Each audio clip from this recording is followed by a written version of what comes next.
Hi, welcome back. It's day 25 of Last 60 Best 60, and we are so in the home stretch. I'm so excited to be offering this. Really, I think of it as a conversation because so many people have been emailing me back in response to some of the things that I have been sharing, and I hope you will too. Because the best part about living an illumined life is connection and feeling like we're with like-minded people who are up to really good things in their life and feeling like we're not alone on this path. So along those lines, I wanted to share today about how do we mend a broken heart.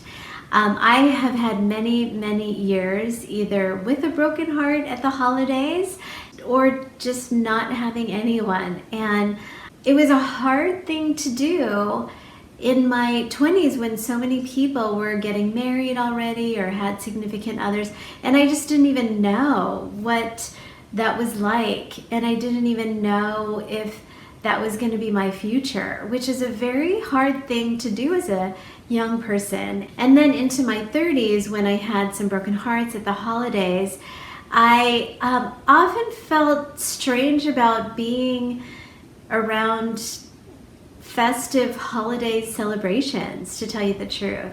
I remember this one year I was going through some transitions and another friend was going through some transitions, and we both decided not to be part of all the, traditional family things, and we spent the week of Christmas into New Year's hiking in southern Utah, and it was one of the best road trips I've ever had. So Delia, if you're out there, it was a great week of healing and not feeling the pressure. So I just want to acknowledge that may be how we deal with the holidays at this time. It's not easy, especially if we're going through a relationship transition. And beware of situations that bring up some of those emotions, and really have a plan of someone to call or things that you love to do or some self-care rituals that can really help you make it through these times. I wanted to share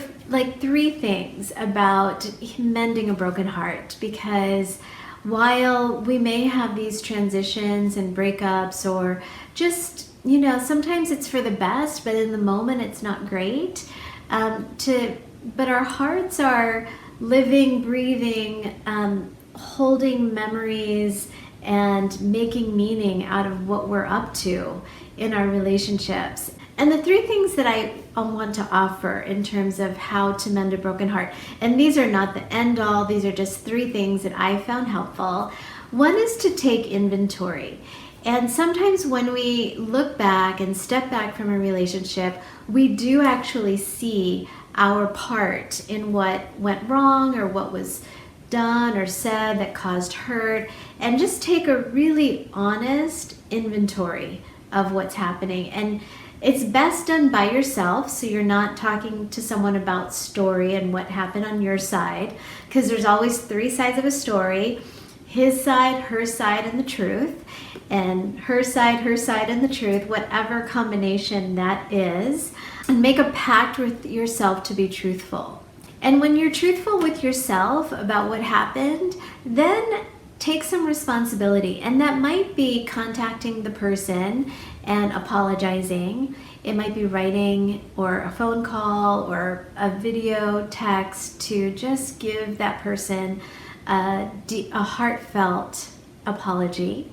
It might also just be, if the person is not willing or not open to receiving you, or they're not around for whatever reason, just write them a letter that you may never send. But I think it's really important to acknowledge what happened, and if there's any responsibility to the broken heart, that we can take responsibility for. So taking responsibility is very empowering. It's not blaming or shaming or feeling guilty. It's just taking responsibility. That was my, younger self. That was the part of me that was acting out of ego. That was the part of me that was looking out for me and not for you.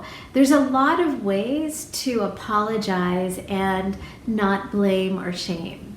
And what that offers then is some closure. And closure is powerful because it brings some closure to the past and allows for our next relationship or season of healing to really come from a place of wholeness. A broken heart, like sometimes we don't see it, but we're acting as though we're wounded. And if you've ever had a hangnail or you've ever had like a scratch or a cast on your arm, like you do things differently when there's an injury. And we don't necessarily have a cast or a Band-Aid on our heart, but we do things differently. We avoid certain people and conversations, and we protect our heart in different ways. We have this armor around our heart. So closure really allows us to be to have healing so that the armor or the cast or the Band-Aid can really do its job in terms of creating some wholeness, so that when we're ready for the next relationship or whatever, we're whole and we're coming from a place of wholeness. And lastly, they're kind of like two sides of a coin. One is to wish that person well. We don't want to wish them bad or wish them, maybe deep down inside, we might rejoice in a little bad news about that person. And I mean, even I have those moments, but I encourage us all to wish our past partners well, because they came into our lives for a reason and for a purpose, and we probably wouldn't have been with them if there wasn't some joy and benefit that we were getting out of the experience. So wish them well, and then do what you need to do to redirect your thoughts, redirect your actions towards positive, affirming, and really life-giving experiences. And it's hard, but it's easy. And it's hard because our minds want to just keep playing over and over. I have a broken heart. This person did me wrong, and I hope that they burn, and and I hope that they have some tragedy or misfortune. I mean, I've had those thoughts, really. I've had those thoughts. But the work of redirecting yourself towards the people that you love to be with, the people that make you feel fantastic, the experiences that are life-giving and epic and full of possibility, those are there too, and we need to just choose them. Mending a broken heart is not easy, but it's so possible. It is so, so possible. And if you're in the midst of heartache, I just encourage you to bring some closure, take some inventory, take responsibility, bring some closure, and then also redirect yourself. Redirect yourself to the next best higher step. So I wish you the best, and if there's any feedback you have, please email me. You are living an illumined life. I know it.